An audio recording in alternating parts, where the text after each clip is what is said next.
Meu nome é Thales Fernandes, meu RA é 11 2017 213 96. O nosso trabalho vai falar sobre a análise do motor foguete Vulcan 2. O motor foguete escolhido Vulcan 2, ele faz parte do foguete Ariane 5, que é da Agência Espacial Europeia. Agora falando mais especificamente sobre o motor escolhido, ele é um motor a propulsão líquida que utiliza LOX e LH2. Ele foi finalizado ali em meados de 2005. Agora falando das suas especificações e do seu layout, ele apresenta um sistema de resfriamento regenerativo que é oriundo do design da parede do tubo. Além disso, ele tem um sistema de resfriamento específico destinado para a parte interior do bico, onde os gases de escape da turbina são injetados para dentro do motor novamente. É importante falar que as inovações vistas no Vulcan 2 elas são devidas a mais de 30 anos de estudo. Esses estudos foram feitos por mais de 40 empresas em conjuntos e liderado pela Agência Espacial Europeia. Existe uma família toda de motor foguete Vulcan, mas o motor foguete específico utilizado nesse trabalho foi o Vulcan 2. Agora falando da importância da propulsão líquida, a propulsão líquida foi o primeiro voo de um foguete. A propulsão líquida foi em 26 e teve um grande significado para o setor aeroespacial. O sistema de propulsão líquida, em palavras simples, significa três coisas. Basicamente que a ignição pode ser interrompida e reiniciada a qualquer tempo. E, além disso, uma das vantagens é que tem um maior fornecimento de impulso por unidade de combustível. Além de dar para controlar a queima de combustível, possibilitando então saber a velocidade. Agora falando sobre o par propelente LOX LH2, os combustíveis são armazenados na forma líquida e formam uma reação de combustão exotérmica. E os gases resultantes dessa combustão são injetados pela tubeira produzindo um impulso. É importante falar para o nosso trabalho que os gases resultantes da queima encontram-se dentro da câmara de combustão a alta temperatura e pressão. Falando do LOX e do LH2, usa-se eles geralmente para propulsores de maiores magnitudes, porque eles são encontrados com uma facilidade e têm uma acessibilidade de preço muito maior. E, se comparado por preço e facilidade de encontrar, eles possuem uma alta entalpia de combustão. O objetivo do estudo foi aprender um pouco mais sobre a combustão que ocorre dentro do motor foguete Vulcan 2, utilizando o bipropelente LOX LH2.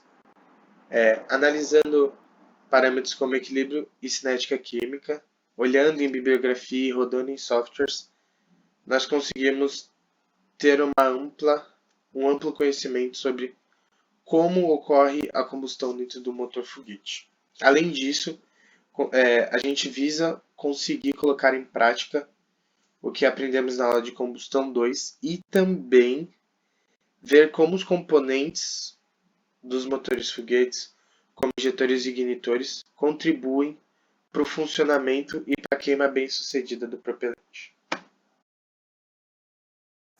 Olá, eu sou o Felipe, e antes da gente falar um pouco mais sobre conceitos específicos de combustão, a gente vai falar um pouquinho de equilíbrio e de cinética química. Bom, o que são esses termos, né? Basicamente, o equilíbrio é o estudo das reações reversíveis nas quais a velocidade da reação direta é igual à velocidade da reação inversa. Já a cinética química estuda as velocidades de reações, ou seja, a rapidez com que elas ocorrem.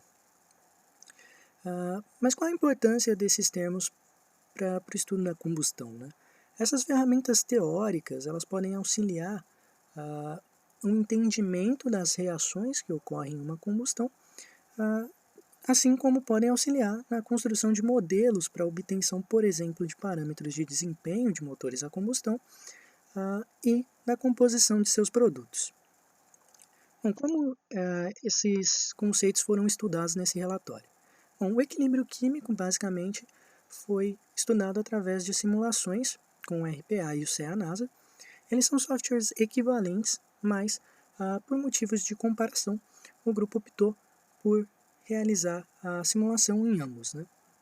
A partir das simulações, obtivemos os parâmetros de desempenho e a composição dos produtos de combustão para o nosso motor. Aqui alguns dados do RPA. Os parâmetros de entrada foram os parâmetros operacionais do Vulcan 2, uma pressão de 117,3 bar, razão de mistura de 6,1 e a razão de expansão de 58,2. Bom, aqui alguns dados obtidos. Vale ressaltar esse aqui do impulso específico a nível do mar vácuo para ambas as condições, teórica e a estimada, né, que são valores muito próximos daqueles que a gente encontra na literatura para o Vulcan 2. Outro dado interessante é esse gráfico produzido pelo RPA de fração de massa por estações do motor. A gente pode perceber que perto da saída da câmara de combustão, a gente tem uma grande produção de água e uma produção também não tão grande, mas significativa de OH e H2. A produção de H2 é muito comum nesse tipo de foguete, pois eles operam em mistura rica e ainda por cima o H2 é um componente leve, então é bom ter um componente leve como produto de combustão. Existem outras espécies também, como o O2, o OH, o HO2, o H2O2, o HO2 e o oxigênio e hidrogênio monatômicos, né, atômicos. Porém, eles estão em quantidades muito menores. Aqui, em comparação com o CEA-NASA, temos alguns dados termodinâmicos, né, do CEA-NASA. Temos também os dados de performance. Aqui a razão de mistura, a razão de expansão está um pouquinho maior do que é usada no RPA. E aqui novamente os gráficos de composição dos produtos de combustão. Novamente vale notar que a quantidade de água e de H2 é muito maior do que a dos outros componentes produzidos. Nesse caso a fração é molar, tá? Não de massa como no RPA. Esses dados serão interessantes e vão ser mais avaliados na seção de produtos poluentes nesta apresentação.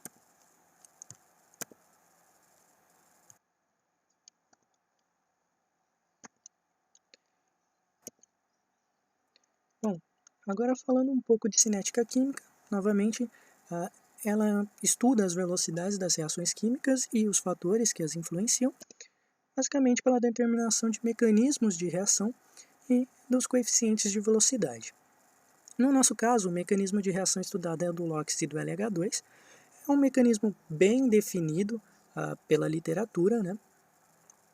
Inclusive, outros mecanismos semelhantes são expostos no relatório, com os coeficientes de velocidade de reação determinados e a explicação de como eles foram determinados. E o mecanismo que a gente vai usar é esse mecanismo aqui, de 20 equações apresentadas em aula. Elas não serão explicadas nessa apresentação, porém na seção de cinética química do relatório, elas são divididas em submecanismos e explicadas. Olá, professor. Me chamo Marcel Rossetti Silveira, portador do RA 21-0830-16 e apresentarei a parte de chamas pré-misturadas do projeto de combustão 2. Bom, neste slide notamos que é um destaque para os fatores químicos e físicos que alteram a velocidade de chama laminar. Portanto, mencionaremos apenas estes fatores, não entrando na explicação específica de cada um deles, pois infelizmente o nosso tempo é restrito. Sendo assim, os fatores ditos físicos que estudamos em sala de aula e alteram a velocidade de chama laminar são a temperatura de chama diabática, o efeito de difusividade, a pressão inicial da mistura e a difusividade térmica. E os fatores químicos que influenciam na velocidade de chama laminar são a estrutura molecular do combustível, os aditivos e a razão de equivalência, que será muito importante na análise descrita feita logo em seguida. Um outro ponto que gostaria de mencionar seria a apresentação do programa Cantera, que consiste num software que automatiza os cálculos associados aos segmentos de cinética química e que será de extrema relevância e importância para o desenvolvimento deste trabalho. Neste segundo momento, entraremos na discussão dos dois gráficos expostos no slide. O primeiro será uma avaliação da relação de velocidade de chama laminar com a razão de equivalência nas condições ditas padrão, ou seja, temperatura de 300 Kelvin, pressão de 1 bar. Os dados obtidos para a plotagem deste gráfico foram coletados através da simulação do código Adiabatic Flame do Cantera, à medida que alterávamos os valores da razão de equivalência. Lembrando que para o motor estudado, a razão de equivalência é igual a 1.33. No segundo gráfico, temos a mesma avaliação feita que no primeiro, porém com as condições operacionais do motor Vulcan 2 com os seguintes dados: temperatura de 200 Kelvin, pressão de 117.3 bars, e variamos também os valores das razões de equivalência. Vamos avaliar mais de perto os gráficos para ter uma noção melhor do que eu acabei de mencionar.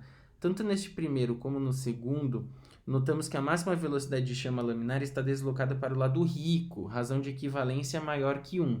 Isso já era esperado, pois se a gente comparar com os hidrocarbonetos que também se encontram deslocados deste lado, o hidrogênio molecular possui uma difusividade térmica e mássica maior que estes, e portanto a velocidade de chama laminar máxima também estaria deslocada para o lado rico da razão de equivalência maior que 1.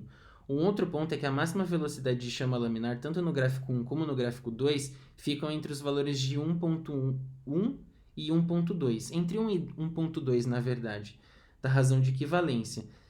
Vou mostrar nesse gráfico, e nesse gráfico também nós podemos ter uma noção de fica no valor de 1.2. Em aula, lembro que tivemos um gráfico da mistura de H2 com ar, em que a velocidade máxima de chama laminar também estava próxima ao valor de 1.75, ou seja, na razão de equivalência rica, uma mistura rica. Essa diferença entre o gráfico que eu acabei de mencionar, dado em aula, com os gráficos obtidos nas simulações do Cantera se dá justamente porque no ar, além do oxigênio contido na câmara de combustão do motor Vulcan 2, também temos a presença de nitrogênio em quantidade considerável, o que em teoria influenciaria na composição dos resultados. Resultados estes em que, nesse caso da nossa simulação, deu uma razão de equivalência próximo de 1.2 para a velocidade de chama laminar máxima, enquanto que na mistura de hidrogênio molecular com ar, essa velocidade máxima de chama laminar estaria deslocada no valor de 1.75 da razão de equivalência. Agora, indo para a análise dos produtos de combustão, que será o próximo tópico, produtos de combustão, obtidos para uma chama diabática, temos os respectivos gráficos. Eles foram elaborados através da fração molar de cada produto de combustão com quantidades significativas no final do processo de combustão em função da distância axial. O primeiro gráfico, temos o produto de combustão água. É importante enfatizar a quantidade gerada na reação, uma quantidade grande e significativa. No segundo, nós temos a quantidade de hidrogênio molecular, onde há um decréscimo da fração molar devido à queima do combustível. No terceiro, temos o produto de combustão hidrogênio atômico e, por fim, o produto de combustão OH com quantidades formadas de frações molares inferiores aos da água. Indo para a análise do código Reactor 1 do Cantera, que tem por objetivo simular a cinética de um sistema diabático e a pressão constante, obtivemos os seguintes resultados também. Um aumento da temperatura até o valor de 3.800 Kelvin, neste primeiro gráfico, atendendo os valores das simulações anteriores. No segundo gráfico, nós temos uma diminuição da fração molar do hidrogênio molecular ao longo do tempo. Como evidenciado em um outro gráfico anterior, nós percebemos que teve esse decréscimo. E as formações de hidrogênio atômico e também de OH, como evidenciado anteriormente. Aqui nós temos também uma formação de água, fração molar da água alta, próximo do valor de 0,6.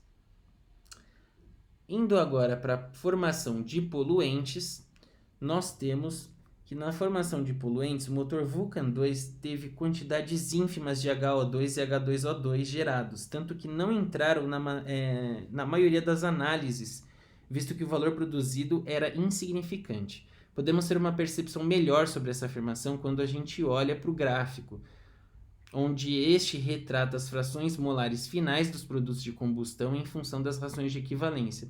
Claramente há uma formação significativa de água e valores ínfimos de HO2 e H2O2, um motor que realmente não traz problemas ao meio ambiente e ao homem.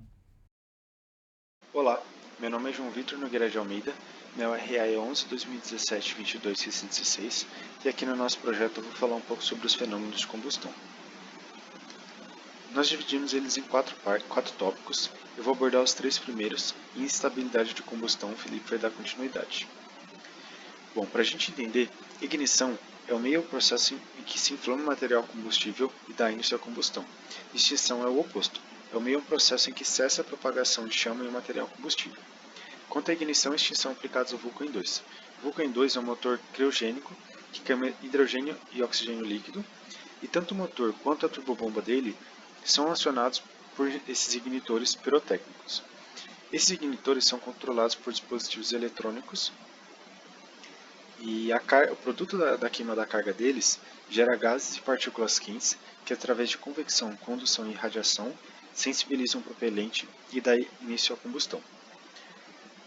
Na análise de energia mínima de ignição, a gente consultou a bibliografia e a gente conseguiu essa tabela. Porém, essa tabela ela se baseia em temperatura e pressão ambiente, 25 graus Celsius e 1 atm, ou 101,3 kPa. Então, esses dados eles não são suficientes, não se enquadrariam no motor. Então, para isso, a gente fez uma análise qualitativa.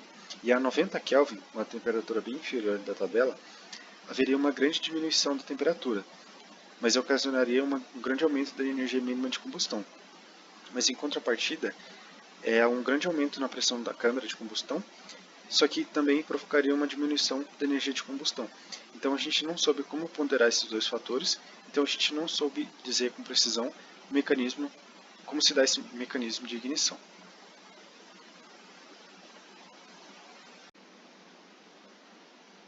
O que é o limite de inflamabilidade? O limite de inflamabilidade está associado à taxa de geração de calor, ou seja, a relação do calor gerado com o calor transferido. Se o calor gerado for maior que o calor perdido, a chama se autossustenta e, consequentemente, consegue se propagar. Quando a taxa de perda representa um valor maior que a taxa de geração de calor, a chama não consegue se autossustentar e, portanto, se apaga. Há 2 limites de inflamabilidade em uma mistura combustível-oxidante. O primeiro localizado nas regiões mais pobres da mistura e conhecido como limite de inflamabilidade pobre, ou LFL na sigla em inglês, e o segundo localizado nas regiões mais ricas da mistura, e portanto nomeado limite de inflamabilidade rica, ou UFL na sigla em inglês. Numa análise para o motor Vulcan, foi retirado da literatura os dados que estão nessa tabela, e no geral foi encontrado 4% para o LFL e 94% para o UFL. Nesse gráfico está representado o limite de inflamabilidade de uma mistura hidrogênio, oxigênio e nitrogênio. Os valores são próximos, mas no entanto, o que ocasiona essa diferença é justamente a adição do gás inerte N2 na mistura. Entramos agora em estabilidade de chama. O fenômeno flashback blow-off tem a ver com velocidade de escoamento dos fluidos. No caso do bico de Bunsen, por exemplo, o fenômeno flashback aconteceria numa baixa velocidade de escoamento dos fluidos, em que a chama conseguisse percorrer todo o cano, consumir toda a mistura até que a chama se apagasse. E ao contrário disso, blow-off seria que a mistura saísse em alta velocidade de escoamento, em que assim que acabasse o cano, criaria uma diferença de pressão e distúrbio em que o próprio ar interrompe essa mistura e cessa a chama. Quanto à chama de difusão turbulenta, ela é caracterizada quando o combustível é injetado no oxidante em alta velocidade, como um spray ou jato. Isso acontece com propelentes líquidos, que é justamente o caso do Vulcan 2, que tanto o oxidante como o combustível são estocados em tanques e eles são injetados a alta pressão na câmara de combustão. Agora eu vou falar sobre os sistemas de injeção. Vou falar um pouco sobre como eles funcionam. O sistema de injeção que é utilizado no motor Vulcan 2 e esquematicamente o esquema gerador de gás e o sistema de refrigeração do motor Vulcan 2. O sistema de injeção ele desempenha um importante papel de entregar na câmara de combustão o oxidante combustível a alta pressão e alta taxa de escoamento. E também tem um importante papel de atomizar tanto o oxidante e o combustível, garantindo que ele tenha uma rápida vaporização e rápida mistura antes da combustão, e assim ele tem uma combustão mais eficaz. No caso do propelente criogênico, como o caso do Vulcan 2, é necessário que antes da combustão ambos estejam na fase gasosa já. Aqui está representado um injetor do motor Vulcan 2, que é conhecido como Share Coax, ou injetor gás líquido. E a ideia desse injetor é desintegrar o jato líquido de oxigênio e misturar as gotículas com o fluxo gasoso de hidrogênio a alta velocidade. Aqui está representado esquematicamente o motor Vulcan 2. Parte do combustível, do hidrogênio e do oxigênio, é consumido da turbobomba para fazer o funcionamento das turbinas e que ele seja injetado na câmara de combustão a alta pressão, porque o tanque de hidrogênio e oxigênio eles não são estocados a alta pressão. Então parte dos gases gerados aqui na turbobomba são expelidos não na tubeira principal, geralmente eles são executados para controle de altitude do foguete. Parte do hidrogênio líquido ele circunda a tubeira para roubar essa energia, fazer com que diminua a temperatura da parede da tubeira, e isso também ajuda a ele não roubar calor na hora da ignição, na câmara de combustão. Então tem esses dois motivos nesse sistema de refrigeração. Olá, eu sou o Felipe de novo e, por fim, a gente vai falar um pouco de instabilidade de combustão. Bom, esse é basicamente um fenômeno acústico. Né? Durante a combustão podem haver flutuações de propriedades físicas no escoamento que geram modos acústicos que, ao ressonarem com as frequências naturais de estruturas do motor ou do foguete como um todo, geram essas instabilidades. Elas são divididas por faixas de frequência. Então, por exemplo, a gente tem uma instabilidade de baixa frequência, com espectro de 10 a 400 Hz, chamada de chugging, ou estabilidade do sistema de alimentação, justamente porque ela está relacionada com as interações de pressão entre o sistema de alimentação, e às vezes do veículo inteiro, e a câmara de combustão.